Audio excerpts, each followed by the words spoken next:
Well, we can't even stand to be in a cornfield right now because there's some nutrient deficiencies showing up well, there. Not in our corn, not in ours. I'm not saying that. I'm just saying, boy, some of these fields, you would think now with $5 and $6 corn that we'd have all our problems solved, but no. Now we're starting to push things out on the farm. We're starting to want more yield. Everybody's going for a little higher yield this year. And guess what? Loading up on one thing starts to bring about some weaknesses on the other side. Well, first of all, before we get into identifying these different nutrient deficiencies out in your cornfield right now, because you can do it yourself. But what I wanted to focus on for just a second here is I got to complain a little bit because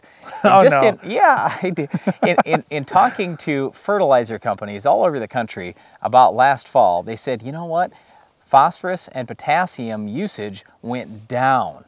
It went down. We've got tremendously high crop prices. And I realize you don't want to spend money. You know, for 30 years you've been trained to save money, cut back, all these things.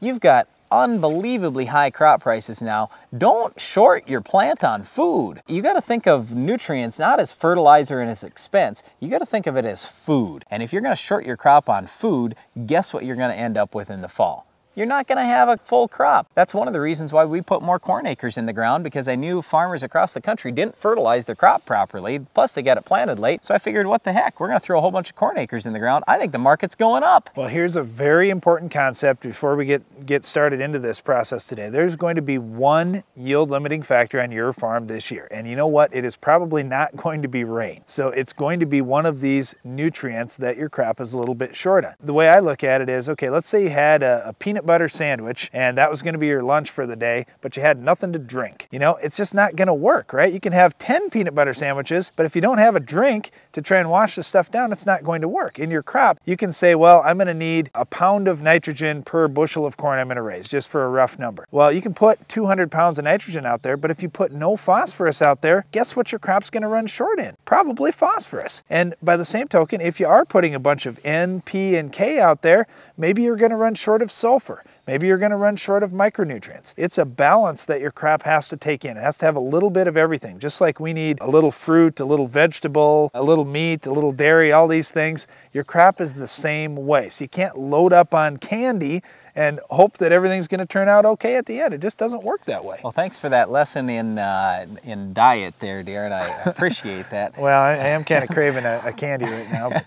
Well, anyway, if you're seeing nutrient deficiency on the lower leaves of the plant, if it's purple, chances are it's phosphorus. If it's yellow, starting at the tip of the leaf and working its way up the midrib, that's nitrogen deficiency. If it's yellow on the outside edge of the lower leaf, that's potassium deficiencies. So those nutrients are what we call mobile nutrients in the plant. And in other words, if the plant is running short on, let's say, potassium, then what the plant will do is it will move that potassium from other leaves or other parts of the plant to the most active growth, which is at the top. So that's why you don't see these deficiencies at the top leaves. If you're seeing at the top leaves, then it's going to be something different, something like sulfur, for example. By the time you see any of these nutrient deficiencies, you've already lost a ton of yield. So what you want to do on your farm is do some tissue analysis. We'll talk about that on an upcoming show. Do some tissue analysis to find out if you're starting to see deficiencies before you actually see the visual symptoms in the field. So don't just walk out in your field and say, wow, everything looks green, I guess I must be good. No, you may not be. You may be short of something and it's just not